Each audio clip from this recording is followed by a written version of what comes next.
All right, we are live. Well, thank you so much, everyone, for joining us today. We don't even have name for this webinar series, but I'm really, really excited. I mean, that was the excitement which, did not even let me think about the name of it. But today we are going to talk about a really exciting topic, one of the hottest topic right now in the industry, which is how you reshape your SEO strategy in this AI overview or AIO era. So I'm really excited about it. And I have three of my favorites SEO here, which is something, that is the reason why I could not think about webinar series name either. Right. So I'm really excited, and thank you so much, like all of you, for joining us today. And our guests, they are joining. If you can see their faces, they just woke up. They're having their first coffee of the day. Right. Thank you so much for that. So I think without wasting much time, we should just get started with the introduction. So yeah, I probably cannot talk a lot about them because they are masters. I love them. They're fantastic. Right. So I'll just introduce them, and I'll just take their names, right? And I will let them introduce themselves because they're doing fantastic stuff. So what I think every one of us want to know about is who they are. Well, of course, I mean, not much to talk about there, right? But what exactly they're working on these days, because these guys are fantastic. They're talking about amazing stuff day in, day out, right? So let's hear from them what exactly they're working on nowadays, right? Let's start with Kevin. Kevin, thank you so much for joining. Yes, would love to hear about you.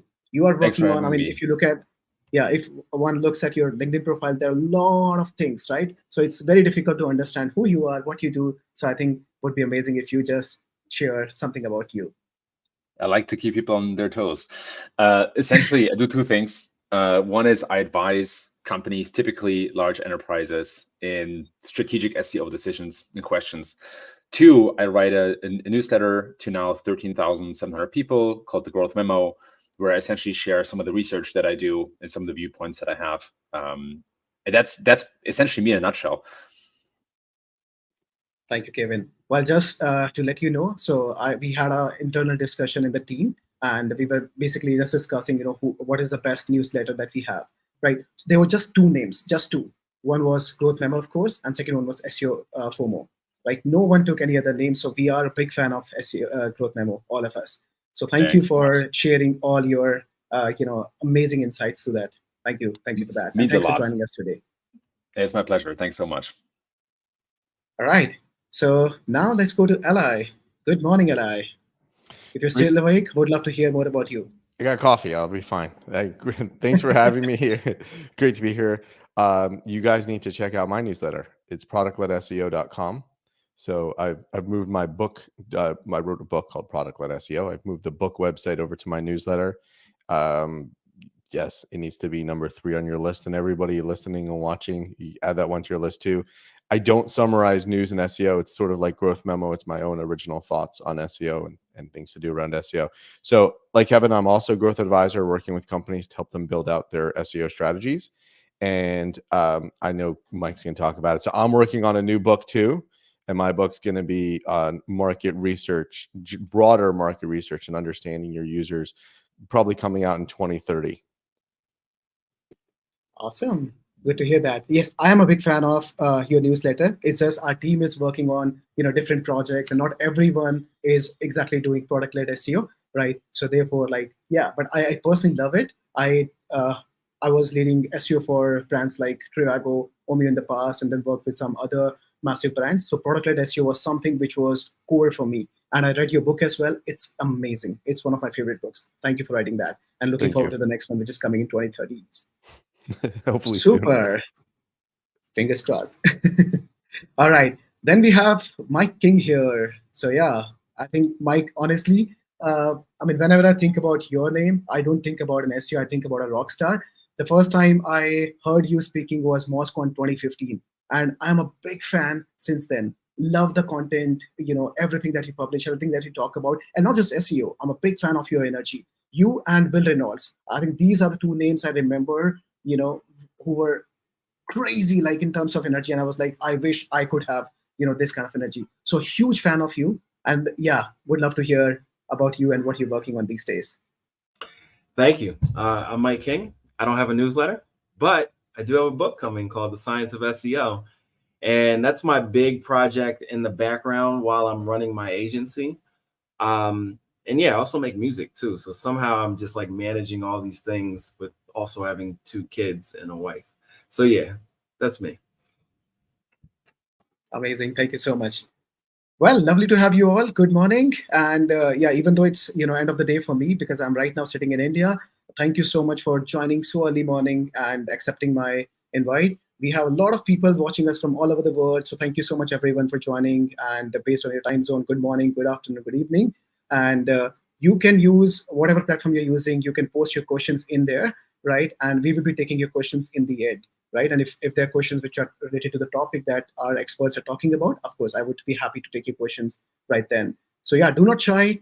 Put your questions in the group chat, and we will be more than happy to challenge our experts with those questions, right? So now, before we get started, I just want to thank a couple of our sponsors. So one is SE Ranking, the other one is SEOvigil.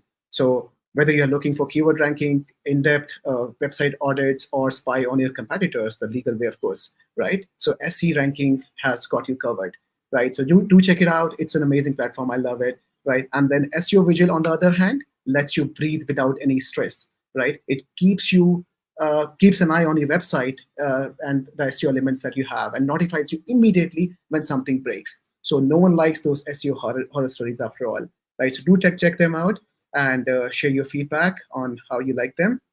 Yeah. So with that, I think we should get started because we only have 1 hour and a lot to cover today, right? So let's get started. And today, as you already know, that we are talking about reshaping SEO in the AIO era, right? So first of all, I would love to understand, what exactly is Google's AIO? So who would like to share your thoughts on that? How would you? I'll take it. Yeah, sure. So Go for it. AI Overviews is Google's implementation of what's called retrieval augmented generation. And effectively what they're doing is they're combining the index with a large language model to summarize a series of results. And so it's basically like a different version of the featured snippet, wherein they're basically like answering more of that query right there by pulling aspects from the ranking pages and then making a response. It comes in a variety of different ways. They have experiences specifically for shopping. They have informational experiences. They have an experience for local as well. And yeah, it's just a way for them to have a product that's similar to everything else that's happening in the large language model space directly in search.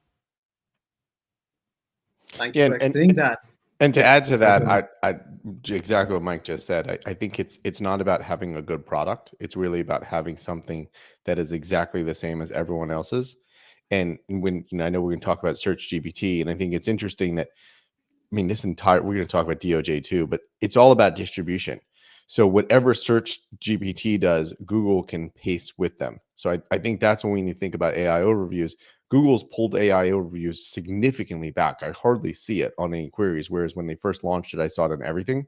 So I think this is less a great Google product and more a great Google, we have one too. Absolutely, yeah. Yeah, Kevin, and maybe if I could add some macro context to this. I don't want to make this too broad, but one context or one trend to kind of factor in here is that AI and LLMs are available to everyone. And one big dilemma that Google is facing is that anybody can replicate a lot of information very quickly. Now, not talking about the quality and outliers and all that kind of stuff, right? There's a lot to it, but essentially the web is changing insofar that content is not hard to create anymore, with exceptions, right?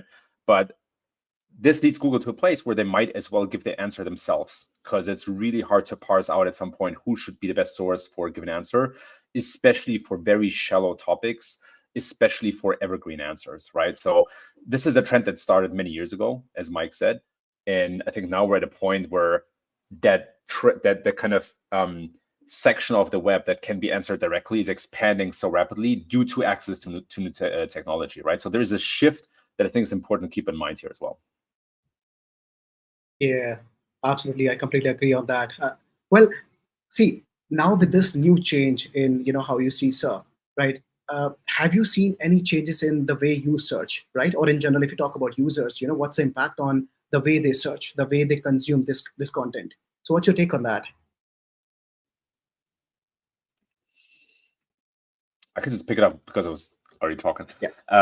It's really, so if I look at my own behavior, I use ChatGPT and other LLMs a lot more over the last 12 months. And if you look at some of the more public data, it's very interesting. The Wall Street Journal just published an analysis, I think it was yesterday, where they showed that 17% of use cases are actually search related for ChatGPT. Right, so the biggest use case is more about like creative writing and some brainstorming, all that kind of stuff. Then there's some role playing, and then some people try to use LLMs for kind of very specific adult purposes. But then 17% use it for a replacement of search, which I found really interesting. And I think part of it is that you can just answer a much more specific question to LLMs compared to Google. Google has historically been terrible at long tail answers and searches. And so I think, again, there's this kind of subjective perception of how do I use LLMs, and I use them a lot more. I've replaced a lot of Google usage with ChatGPT, but then it also seems that there is a broader adoption of people using LLMs for certain purposes. Now, there's just one data point, right? Like, I'm very curious to see how that evolves over the long term, but it does seem that LLMs can, especially chatbots, provide specific value that replaces them in specific use cases with Google. I have some thoughts. First of all, AIO reviews are a bad product. And for user feedback, people seem to hate it, at least when I've seen people talk about it on Twitter or whatever, right? Obviously it doesn't represent everybody. That represents the Twitter audience. But, it's just not a good product, right? Like, it's really expensive to create. It's not offering better utility. There's been studies that indicate that users prefer to actually search and learn as they go and then further refine their queries to like get deeper into the information. And AI overviews and also that sidebar that they give you where like you load a page and it summarizes it for you. It's just dumbing down the web. Like, we don't need more of that, right? Just the same way we don't need more Reddit in our search results. So I don't love it. As far as LLMs in general, yes, they're absolutely valuable. And I do find myself like going back and forth between Google and a ChatGPT, or even like, I have a local install of Llama 3.1 because that's also state of the art at this point. And so I'm doing a variety of different things to get my information needs met. But still, I generally start from Google unless I feel like it's going to be a really complicated query where I have to like do multiple searches to get to what I want. And ultimately, that's what Google's trying to do. But again, the distillation of that information typically leaves out the nuances that I'm looking to understand with the search. So I don't think it's a net positive for humanity. I think if people use it in context with each other, then it can be valuable.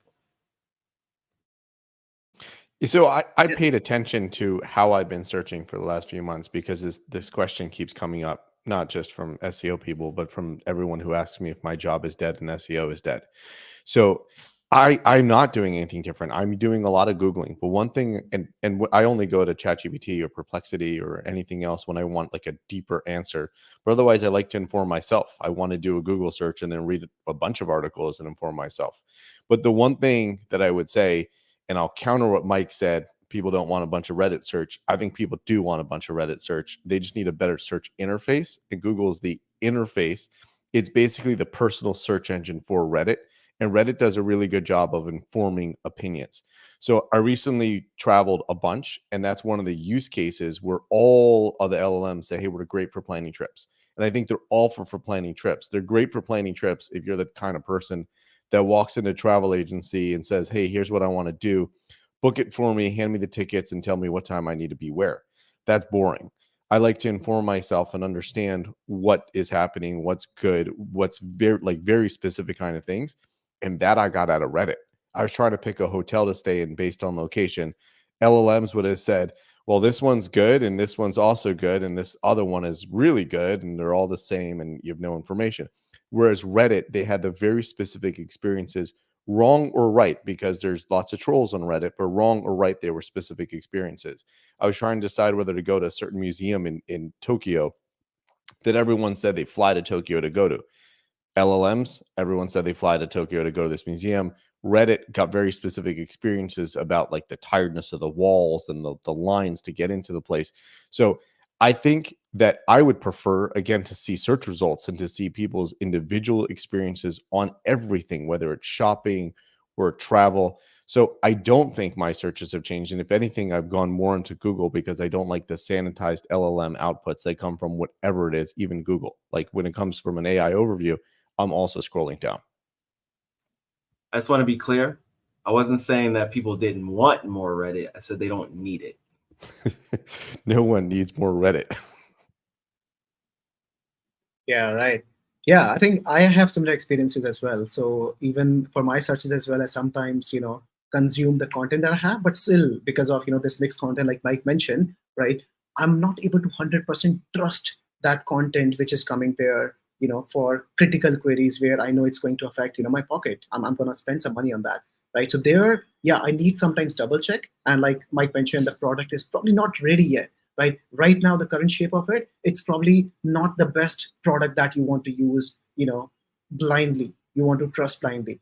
But yeah, I think it's evolving. It's getting better, right? So my experience probably like a few months back versus today would be different. It's more positive, right? So yeah, let's see how it goes. But right now, yeah, I agree. I think the use cases also, we have very similar use cases. And I completely agree with Mike that the product right now is in bad shape, if we can put it that way. Yeah, but now talking about AI overview, right? Because of the introduction, we see all our blue links, right, which we love, right? They're pushed further down, which means they have also affected the CTR, which everyone cares about. Because once you get user on your website, right, then only you can convert them into the dollar value that you're looking for. So yeah, I would love to hear from you. Like, what's your take on that? How it's affecting your organic CTR. It doesn't really exist. I mean, hardly the AI overviews has been so pulled back that I don't think anyone's really seen the impact of it. So I was very nervous that AI overviews would be a dramatic impact to CTR in general if it was all over. And if it was all over, there would be a dramatic impact to CTR because it's taking up the entire top of the fold. And on mobile, it's so much of the screen, or it's almost all of the screen. But Google's pulled back on it significantly because they don't need it. So my thought when Google said they were launching was that Google was going to say they were launching it. They were going to tell the world they launched the same thing as everyone else has. And then they were going to do whatever they wanted because Wall Street doesn't Google. They send their VAs to go Google or their family to go Google things for them. They don't Google themselves. So as far as they know, Google launched AI and Google's an AI company and they can keep investing in Google. However, Google could pull this thing back and still say they have an AI product, and that's what they did because it wasn't a very good product. I'm surprised that Google was surprised that people were loading it up with things about like how to jump off the Golden Gate Bridge and put glue on pizza. Like they should have known better that that's exactly what happens.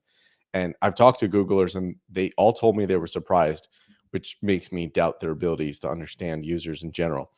But I think that's what we're going to see with Google. We're going to see this thing on the back burner. And the next time that anyone launches anything, whether if Apple comes out with LLM, says, hey, we have an LLM and LLM's going on everything, I think Google is going to say, here, AI overviews is coming back. In the meantime, I don't think there's any impact to search results unless you're in e-commerce because the entire e-commerce layout has changed. Or if you're an affiliate, I think affiliates have been completely screwed by all the things that have happened with helpful content and AI overviews and search layouts.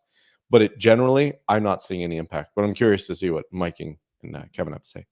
Yeah, I mean, there's no way for us to definitively know what the impact is because we have no way to truly measure it, right? Like it doesn't, they say the data is already in GSC, but there's no way to tease it out. So there's really no way to know what the impact is. We modeled it out before it rolled out to see like, okay, here's what we think it would be based on a keyword level and so on. But again, there's just no way to verify that. I would disagree that Googlers don't know. Like, I don't know who you talk to, but I've spoken to the actual product manager on AI overviews, and he was like, this is not great.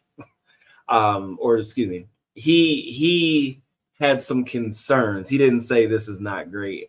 And, what I've heard is that there's a lot of pressure on that team to deliver by AIO for the very reasons we're talking about, right? Like the street is going to react to what Google is doing. And so, of course, Bing rolled out the Copilot thing. If Google didn't have a response, the street would have been like, well, Google's over, right? Which is completely ridiculous. I don't think any of these things are going to kill Google. Like just the reality of, getting people's user behavior to change when Google is so baked into your life for so many different products and so on, is just unrealistic, right? Like people just don't even change their default search engine. So like, how are you going to, even if the default is like, something else, they're probably just going to type in Google because they're just so used to it.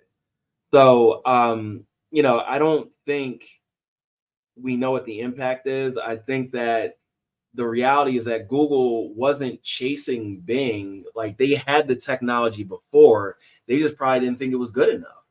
And then Bing made this big stink about it, which then they had a comedy of errors from Google came with the rollout that they did around some other products. And so they had to react accordingly because otherwise they were just going to have a hit to their stock price. Yeah. I think there's some ways to maybe not know the exact impact of AIOs, but approximate it. We can monitor AIOs, maybe not perfectly, but to some degree, and then see how click-through rate and clicks to pages ranking for exactly that query change over time. I did this for a couple clients. I noticed that there is a decrease in click-through rate in some cases. And I think what's important to keep in mind in this conversation is the context of different intents here, right? So if you have a very shallow question like how many days are in July, right? There's no need to click to a website, and it hasn't been even before AIOs, right? So this is one example. But if you want to better understand maybe the side effects of a certain drug, your research is more thorough, and you're more inclined to, even if there's a comprehensive AIO answer, you're more inclined to then click through a couple of websites, right? And so we have to differentiate what type of query we're talking about, what the user intent is, and how big the need for people is to do some research. Mike also mentioned that there are differences in verticals like e-commerce and SaaS and whatnot. So yeah, all of that has to be factored in. And then we can make a better statement about impact and how websites should react to that. So in some cases, I saw a decrease in click-through rate. In other cases, it was nils. Again, just to say how important that context is. Now, just to comment on another talking track here, I do think it was a poor reaction of Google to react to Bing at all, right? They basically let somebody else dictate the game who has not a big share of the market here. And so I think the way that Google handled anything about AI and search is just generally, it just cursed, right? Very poor decision making. What's interesting is that I also noticed in my data that after the backlash that Google experienced at the end of May, which Eli outlined, they pulled AIOs back, between 50 and 66% across the. Anyway, they toned it down by a lot, right? And now it's slowly creeping back up again. And I subjectively, I don't have a lot of data around this, but I've personally noticed the answers to be getting a lot better. But it seems that they're slowly trying to kind of to turn that up again. And I think it goes back to this point that I made earlier, which is that I do think, and again, I don't know this for a fact, but it seems that people do use LLMs in some cases for search. I have a story that Google notices that in their data as well, and they're trying to get ahead of the game as much as possible. It also seems that these device level LLM features or chatbot features or answers are going to be much more impactful to Google than what Bing does, right? So if I was Google, I'd be much more afraid of Apple giving answers directly on the device level than Bing or ChatGPT having something on the browser level.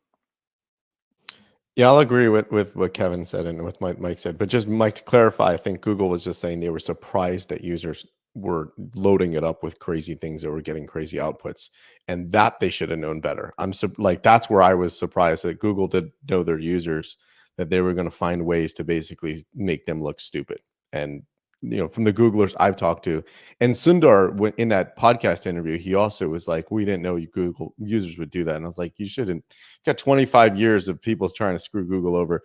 They were going to figure out how to do it. And they also made fake screenshots. So they should have known that. And Mike, the word that you were saying about it's a new word I learned yesterday, where you say users are used to using Google and they just Google whatever. The Judge Mehta called it habituated. So I think that's kind of cool. So like, it's people's habits to do Google, and I Kevin, you're totally right. They shouldn't have chased Bing. I don't know why they ever bothered to chase Bing. And I think that shows Google being afraid and losing focus if they're chasing competitors. Yeah. Well, I also agree with everything that you mentioned. And in terms of data, so we also checked for a couple of our clients and do not have enough data right now. But I found a very interesting pattern. So in some cases, we saw there was some drop in traffic. But then when we were looking at those queries, right, I was asking myself, like, can I ever convert a user and convert this traffic into dollar value with that on those queries? The answer was no, right? And in fact, in some cases, I saw there was increase in traffic, and that was primarily long tail, because now people, the users, they're trying new queries, they're trying more long tail, and they're just testing, the waters, what happens when they are, going for that long tail to understand, the AI overview snippet that they see. And with that, you see like increase in impressions of your landing pages as well, which are relevant for that. And you see some clicks as well. But of course, I mean, I would not say that traffic can get me the dollar value as well. Yeah. So looking forward to testing more on this, and hopefully, with more data, we can probably conclude, a few more things. Yeah. So now I think we can also take a couple of questions that we have from our users. So we have a question from Sanjana. The question is AI really making marketers' life easy, or just complicating by providing similar pattern results or content? So what's your take on that? Is it helping you or not? Helps me a lot. I mean, I feel like if you are in a space where you're getting, terrible content, and I mean, that's because you're just not using it right? Like, there's so many approaches to it. Like I mentioned, retrieval augmented generation, like that is heavy in part of our workflows. And like, I've got a bunch of local tools that I've built just like with simple code. And, I feel like right now everyone can code. And I feel like actually this is a bigger issue that I find with generative AI. We can now effectively do anything, right? Like, we can make movies if we want, or we can make images that like reflect what we're talking about, but still my feeds are pretty boring. You know what I mean? Like, you have all this stuff at your fingertips, but everyone is still posting the same boring stuff they were before. So I feel like it's really a force multiplier. It's allowing me to get things done faster. It's allowing me to make cooler things. And, I'm working on a new album, and I've always wanted to be able to sing, and I've done it, but I'm awful at it. Now I can just make a voice with AI that sounds like a good singer.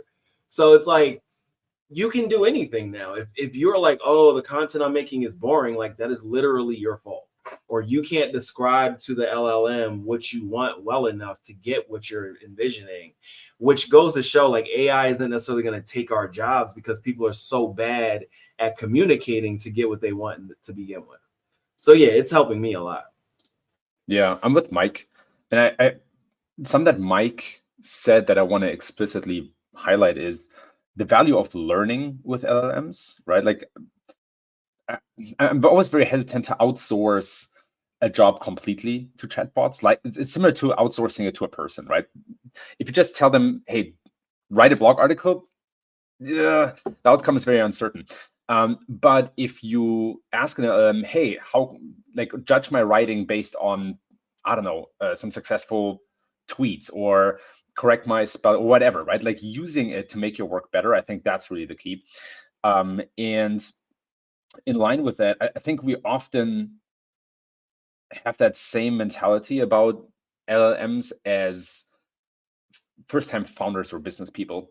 And that what I mean is that, it's, they don't think about the problem they want to solve. They think about what can they do with the tools that they have. And I think that's the wrong way to think about it. That we actually want to think about it. What are the problems that I'm facing right now?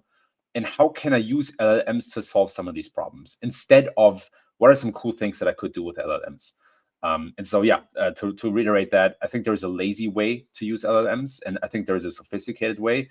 And I I get a lot more productivity from using LLMs in sophisticated ways, and I learn things a lot faster. I'm not as technical as Mike by a long shot, but even I can now create better API calls for tools that I'm working with, or automate some basic workflows, categorize things in sheets. I speak fluent regex now, which I wasn't used to prior, right? So the biggest gains for me come from doing technical things better and faster and automating some things at a lower level.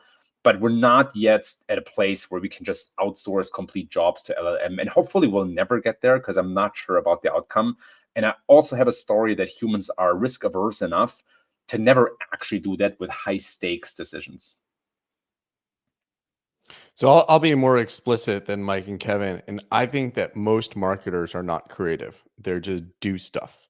And I think that's the problem. They're not creative, and they found a tool to help them just do stuff. And if you're not creative to begin with, then that's fine. You've got a tool.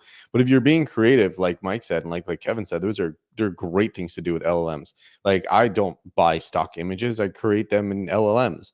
Or I don't know how to do code for Google Sheets, for example. Anything that I'm Googling and I'm like, I'm not finding the exact answer, that's a quick reminder I should just go to an LLM, and I'll do a couple of them. And I actually really like using Gemini, because it has all my past history and Google's in my brain. So like, it's perfect, and they know exactly what I want. I can have bad prompts, but they're sort of all the same. So I can do anything. I've built some great Looker studios. I've built some great code. Anytime I'm doing anything where I'm, have to click multiple results and I'm on page 3 and I can't find what I'm looking for, that's always a reminder that there is another way to do this. And then there's creative ways to do things where you're doing multiple prompts. So I think most marketers, like I said, they're not creative. They found an assistant to write, like they were writing boring content. Here's a great tool to write more boring content. And LLMs can do so much more than that, just output content. So I think LLMs are never going to replace humans, because there's always that creative layer. So yes, LLMs are going to create boring work. There was before LLMs, we had Mechanical Turk, and LLMs will be Mechanical Turk. So that was your job. But I think anything that requires any sort of emotion or creativity, it's never, ever going to go away. Like anything that requires, physical work, robots are never going to be perfect.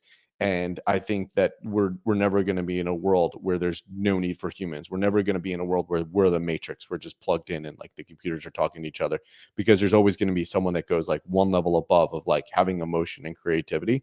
So if you're not finding a way to be creative with LLMs, then you're not finding a way to be creative. Yeah, I 100% agree with that. Well, I have a very interesting story. So last year I was visiting a client, later part of the year, and they had a couple of hours meeting, and they were discussing, about some marketing lines for their paid campaigns, and they had like a lot of budget for that.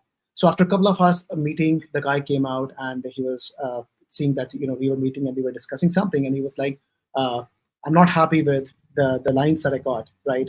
Even after spending 2 hours, we do not have something interesting." And the guy who was sitting with me, he was like, "Have you tried this?" And they spent literally 20 seconds there, and the options they got, he was like, "Well, let's pick the number 3 one here," right? And he was impressed, like, "Okay, this is the one we should go ahead with."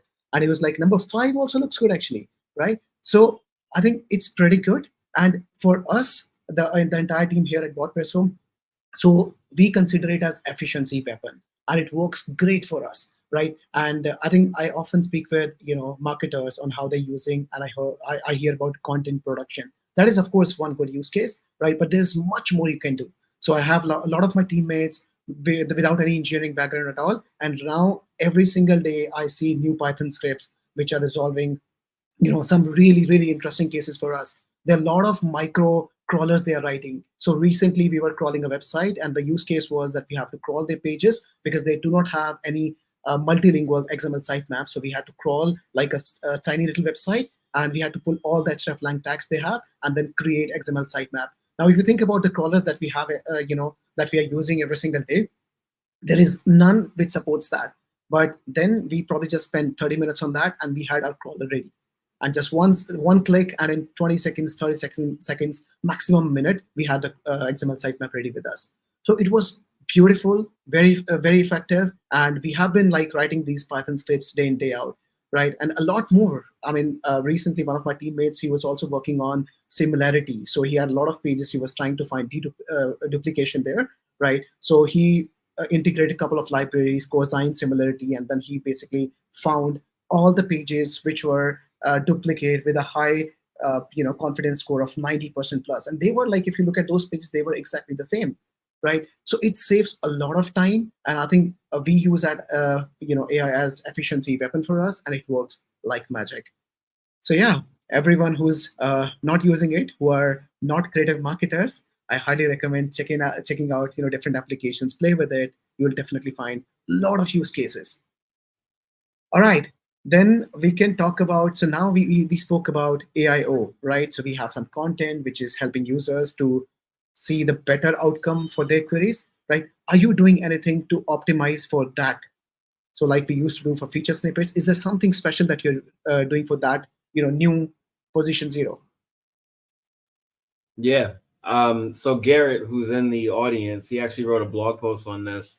It was based on this paper that came out called Generative Engine Optimization by a few computer science researchers, one of which was based in India, one of which was based in Princeton, and so on.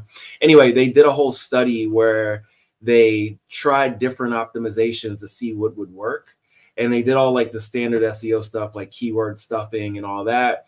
What they ultimately landed on was having more authoritative statements, citing sources, and then also adding statistics, basically yielded better performance in the LLMs. And so we basically like applied all of that to optimizing for Google and saw that it works as well. So it's not like an easy thing, it's just like featured snippets, like you can do it and nothing can happen, or you can do something and it happens right away. But it tends to follow that same sort of approach of what you would do with featured snippets. Yeah, I'm with Mike there. Since Google grounds AIOs in search results, right? That's what Mike, Mike, outlined the beginning with RAG. That's how I got to Mac. Retrieval augmented generation. Since search results are kind of the part of a grounding mechanism for AIOs. First of all, just optimizing for search is part of optimizing for AIOs as well. Even though AIOs might pull sentence fragments or content fragments from results that are not in the top 100 or are not even indexed on Google, that can happen. A lot of times they will pull from the top results. Two, I think it actually starts with monitoring. So being able to monitor when your target keywords show AIOs and what appears in them. Not only because then you know where you can start based on what your most impactful target keywords are, but also because you can monitor the results of doing something, right? So optimizing means you need to be able to understand where to start and if your change actually drives impact. And in between those two steps, what I do with a lot of clients is that we still do a lot of testing because we want to better understand how these things work. And so a lot of times we just look at what are the text fragments or the answers featured in the AIOs, where do they pull from, and can we tweak our content to give an answer that we might not have? Or can we, like what's happening on Reddit? Can we become part of the conversation there and potentially influence results? But honestly, a lot of times we just find content gaps in our own content, and that often already has some sort of an effect. And then there also, as Mike said, there is a overlap between featured snippets and AIOs. So if we have a featured snippet, but we don't appear in the AIO, then obviously there's a content gap as well. And so that's where most of the results come from today. And then the next step, of course, is to figure out how to do that at scale. Yeah, I think the biggest problem here is measurement. So a lot of this is going to be anecdotal. There's no great tool to just figure out when you showed up in any sort of AIO because you don't know the queries. So the queries are not batched. They're individual. They're more individual than they are with regular search queries. They're longer. And again, there's no good tools. And they're across all LLMs. So it's not just Google. And I think the biggest problem is the belief that it even matters to show up in an AI overview. I think showing up in AI overview matters for larger brands with longer sales funnels. And that's where I've written on my newsletter about the new SEO being focused on mid-funnel. So mid-funnel is when you already sort of are aware of what you want to buy, instead of like a generic top of funnel keyword of like, let's say you want to buy a car and you search cars. But a mid-funnel would be like, I want a Honda Accord, or I want a, a 7-seater SUV. You've already educated yourself by that top of funnel content. So I don't know if it really matters that much to show up in an AI overview if you have this very short sales cycle, because it all happens so quickly and you're never even going to know you showed up, and it didn't even matter. But if you're in this longer sales cycle, let's say you're buying an analytics software, showing up in an AI overview allows you to get into that awareness phase, and then people move into that mid funnel, and then they go find you and they learn about you. Maybe they hopefully they talk to you. So I think that's where it really matters. Now, going back to how you show up in AI overviews, like Mike and Kevin said, it's mostly summaries and regular SEO. And the other thing I've seen is with larger brands, it's citations. So when it comes to link building, too many people focus on domain metrics and backlinks and DR, whatever the wrong kind of stuff, and showing up on sites that no one looks at. AI overviews is pulling in citations from actual sites. So it's hard to know like which site they're going to pull in. But if you're a larger brand, getting a citation, again, even if it doesn't have a backlink in it, but getting a citation that says you are the best SEO software, or this is the best running shoe, or whatever it is, that's the kind of stuff that gets pulled into the AI overview, and it helps you get that top of funnel awareness. Again, I don't know that Google really even wants you clicking off the AI overview. If the design of the LLM is that they've given you information and then you're clicking off, then they haven't really given you information. That's just a regular search result. So I don't know the value of showing up in an AI overview. And for most of my clients, I've never even pushed them to even show up in a featured snippet, because that just means they're giving away information for free. And that doesn't help them. If they want to get the click, they want to give away a little bit of information to be in a search result, and then someone clicks and then they can do the regular thing. So yeah, totally agree with what Mike and Kevin are saying about showing up in AI reviews, but I would also push back on, does it even matter? Well, I want to counter that a bit, because there are brands that look at search as a branding channel. And so being in those areas are important to them. Like we had one of the banks that we worked with that really, really cared about featured snippets. So I wouldn't say that's like a blanket statement for all brands that it potentially doesn't matter. I think it really goes back to what their goals might be. Yeah, most brands are not creative enough to realize that brand is SEO also. They're always focused on like their non-brand terms, and forget that there's so many people looking for their brand, and that's SEO also. And if they do a bad job on brand, that's just less high converting search traffic. So yeah, the good brands are going to recognize it, and the bad brands are going to completely ignore it.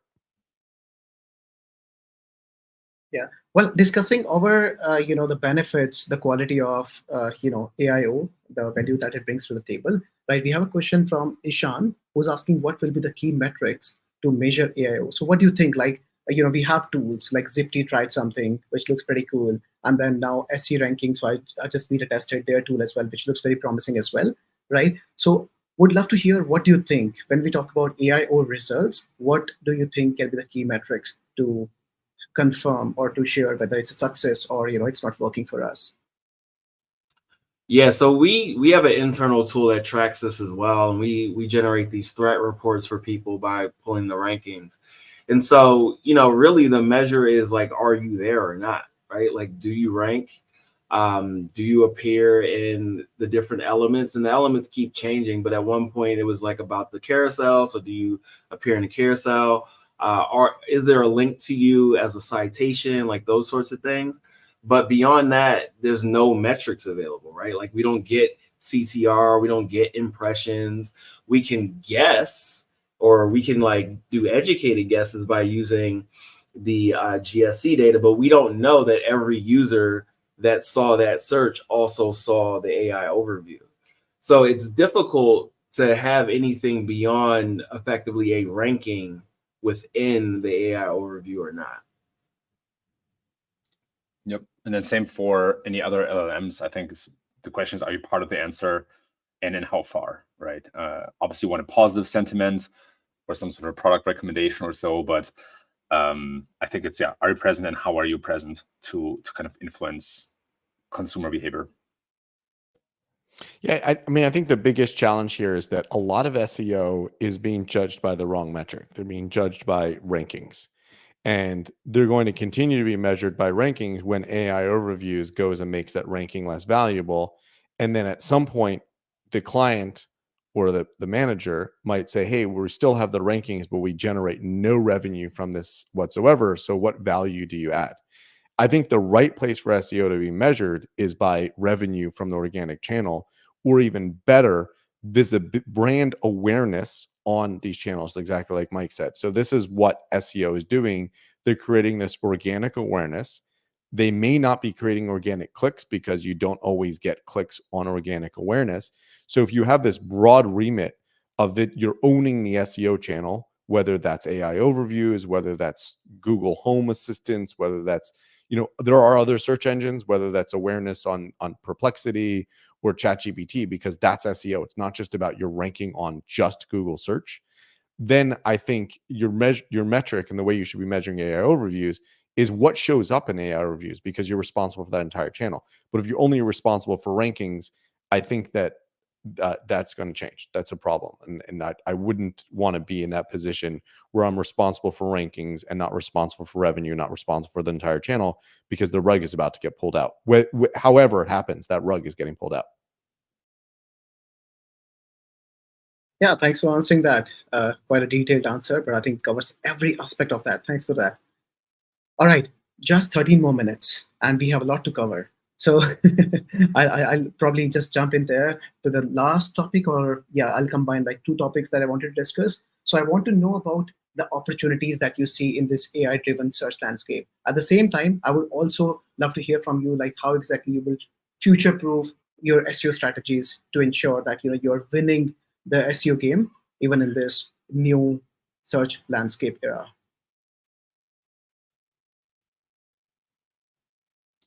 Yeah, Mike, would you like to go first? Yeah, Mike, let's go. Let's do it. Yeah, Kevin, you can go first. All right. Sorry for the steal. You go first next time. So one thesis that I put out there is that the technological progress, might benefit marketers much more than it benefits Google, right? So I think what a lot of people underestimate is what we talked about earlier, is how powerful you as a single person can become in learning things, automating things, creating things, changing things. And I think it's going to be really tough for Google to kind of handle, or they will have to find new ways in prioritizing who ranks, who gets visibility. And so my theory, I'm curious how that's going to play out, is that we were just handed magic, if you will. And we cannot yet fathom the cool things that we can build with it. Also, LLMs are progressing very, very quickly. If you look at one of the last 1.5 years and how far LLMs have become and how much better the output has gotten, I think that our work will change dramatically, and a lot of the legwork will basically be able to outsource to this intern on steroids. So that's kind of my take. I think, again, we're becoming a lot more powerful. This is a time to experiment, try things, build your own little tools, and then deliberately consider where your value add is down the line.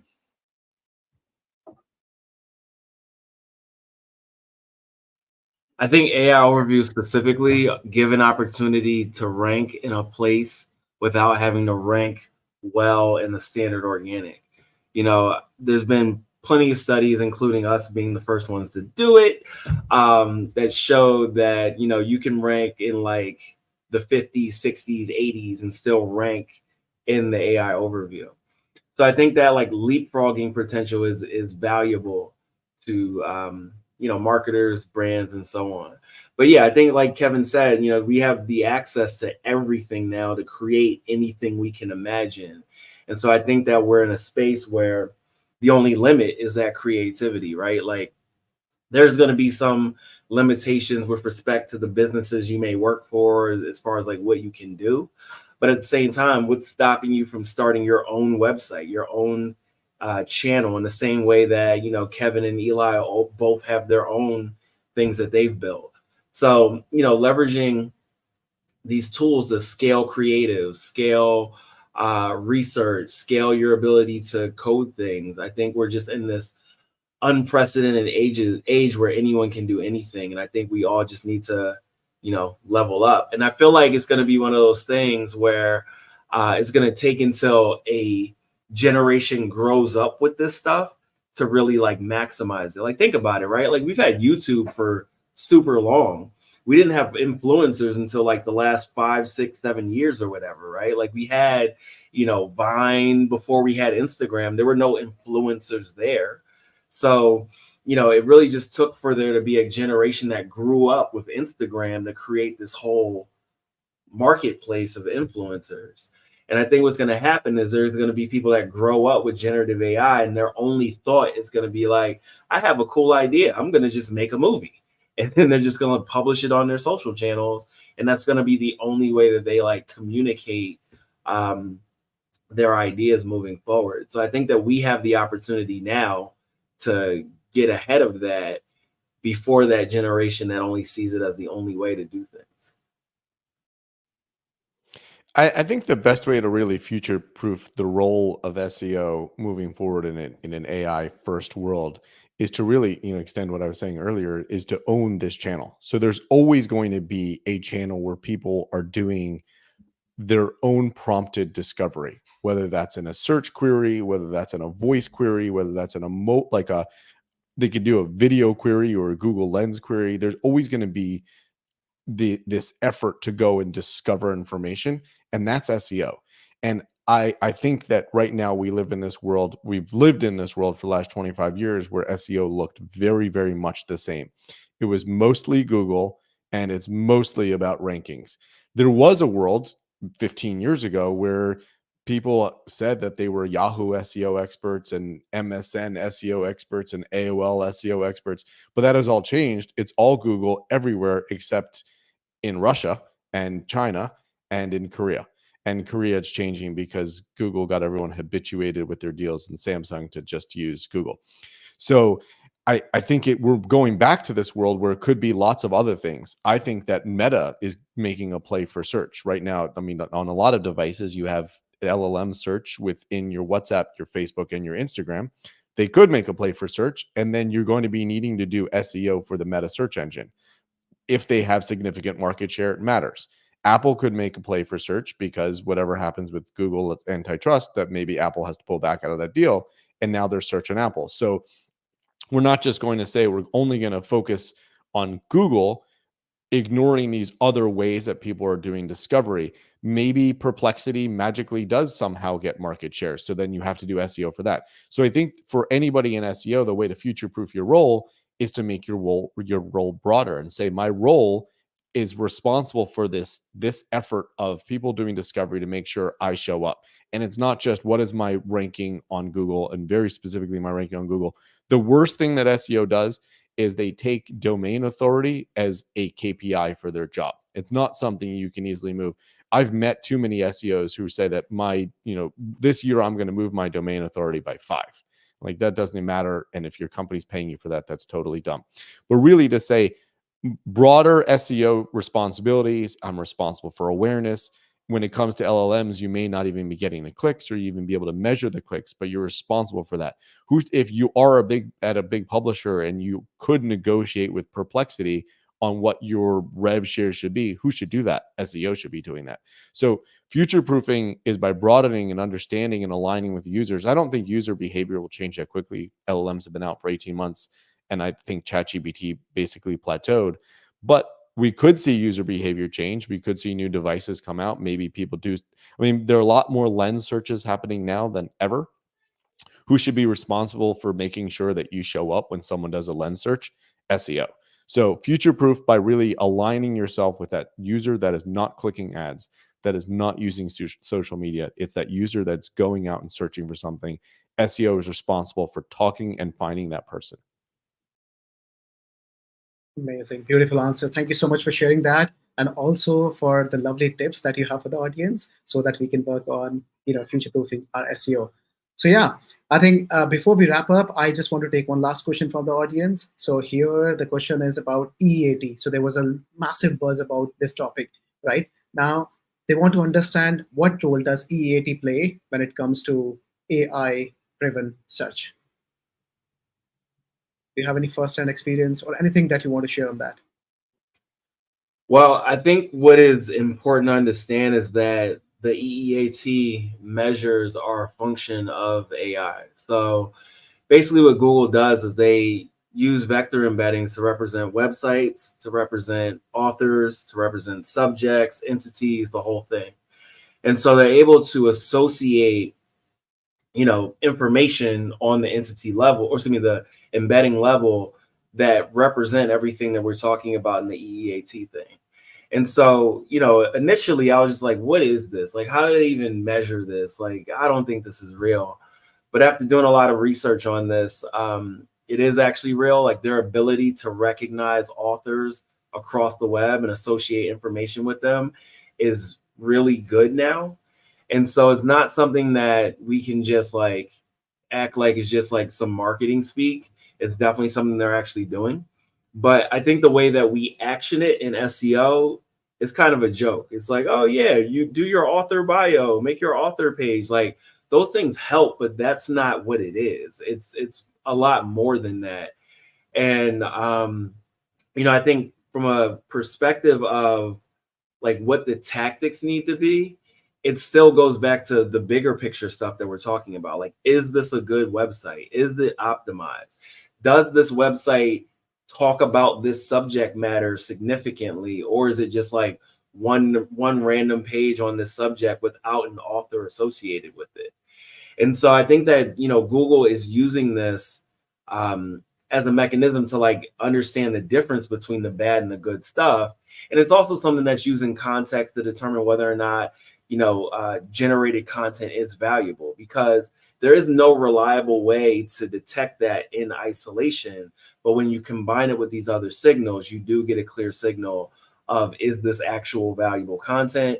And then also when you combine that with like the nav boost signals that indicate like, okay, a user came to, or users in general are coming to the site and they're landing on these pages and they think they're valuable because they're staying here and they're consuming it and they're not going back to search and searching for the same thing again. So all this stuff is used in context with each other. It's not just like, okay, do you have an author bio and are you saying how often stuff is being updated? Google is looking at this in a more big picture way.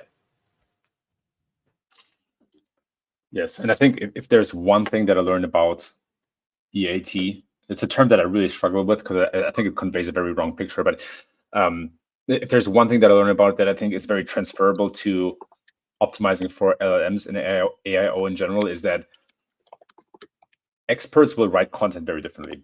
So somebody who truly understands the subject matter or a subject for the matter it uses different wording and a certain way to explain and a certain way to focus on specific subtopics, which is very, very difficult to recreate for a quote unquote marketing writer who just does half an hour research or looks at the top results.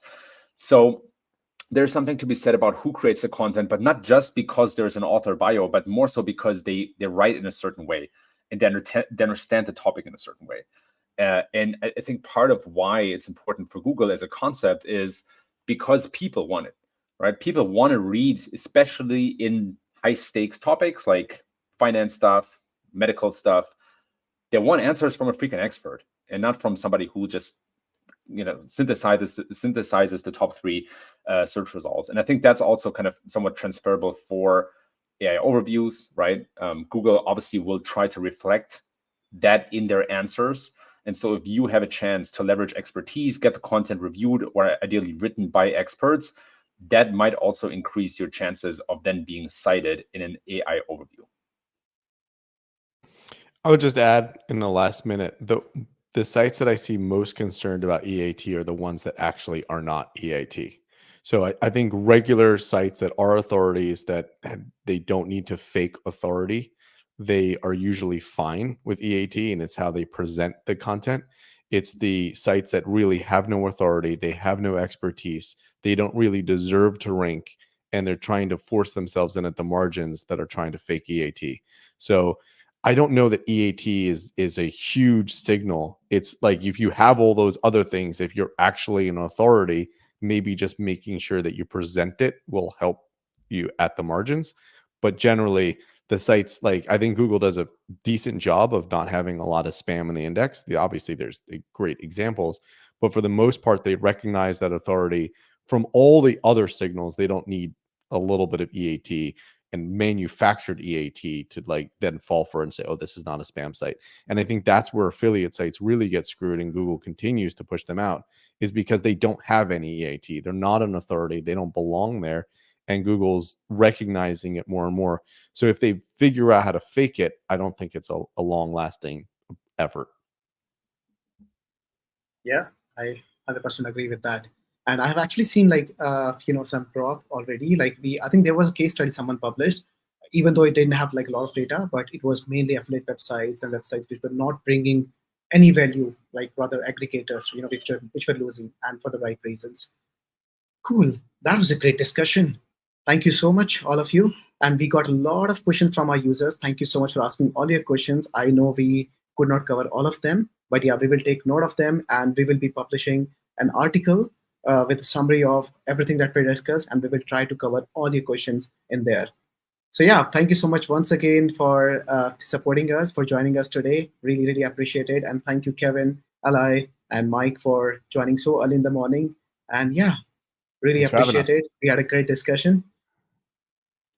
Yeah, any last tips that you want to share? Any last tips that you want to share with the audience? Subscribe to Kevin's newsletter.